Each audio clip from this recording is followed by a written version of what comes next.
Famille en affaires, êtes-vous assise sur une mine d'or? Le saviez-vous? Les entreprises familiales sont puissantes en ce qui concerne la confiance, autant au niveau personnel, organisationnel ou sociétal.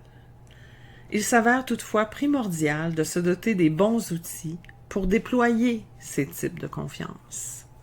Citation. Les dirigeants d'entreprise doivent remettre la confiance à l'ordre du jour. Rien de bon n'arrive sans confiance. Avec elle, vous pouvez vaincre toutes sortes d'obstacles. Vous pouvez construire des entreprises dont tout le monde serait fier. Jim Burke, ex-PDG de Johnson & Johnson. La série sur la confiance m'a, jusqu'à maintenant, permis d'aborder deux types de confiance, personnelle et interpersonnelle. Or, dans les familles en affaires, même si ces deux types de confiance sont bien établis, les efforts déployés par les membres ne seront pas suffisants s'ils ne sont pas soutenus par les trois autres types de confiance identifiés par Stephen M. R. Covey. La confiance organisationnelle à l'intérieur de l'entreprise. Même si le cédant et le repreneur développent leur confiance personnelle et interpersonnelle, cette confiance a tout intérêt à s'étendre au reste des membres de l'entreprise. Le modèle des trois cercles est très efficace pour soutenir ce type de confiance. Mettre sur pied un cercle de communication permanente pour la famille, un cercle pour l'entreprise et un cercle pour les actionnaires, à l'aide d'un rythme soutenu, d'une vision et de valeurs communes, facilitera grandement l'instauration de la confiance organisationnelle. Nul besoin d'être une grande entreprise pour mettre en place ces cercles.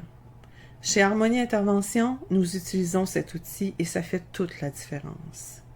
Il s'agit d'une façon super efficace pour que les repreneurs puissent prendre leur place et pour que les cédants puissent s'octroyer plus de temps libre en toute confiance. La confiance du marché à l'extérieur de l'entreprise. La réputation, la marque, on sous-estime la confiance que le public donne aux entreprises familiales. Pourquoi? Les entreprises familiales qui veulent perdurer au fil des générations ont une vision à long terme. Cette dernière manque souvent aux entreprises non apparentées pour lesquelles l'objectif est orienté en fonction d'un rendement pour les investisseurs.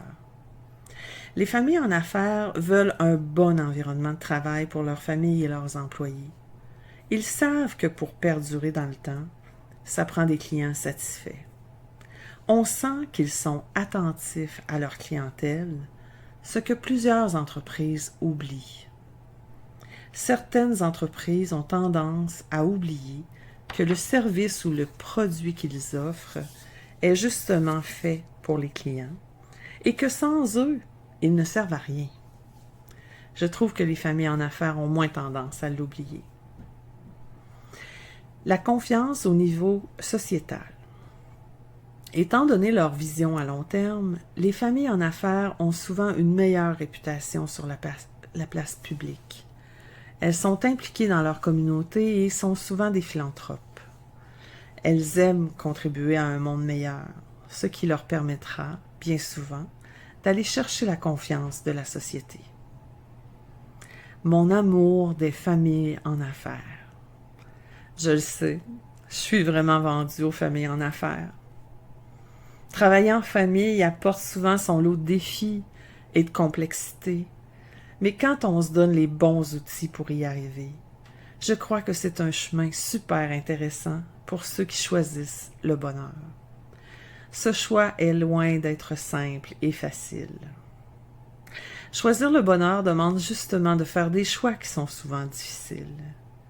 Impossible de faire ces choix difficiles si vous n'avez pas défini votre vision et vos valeurs pour chacun des cercles, famille, entreprise, propriété.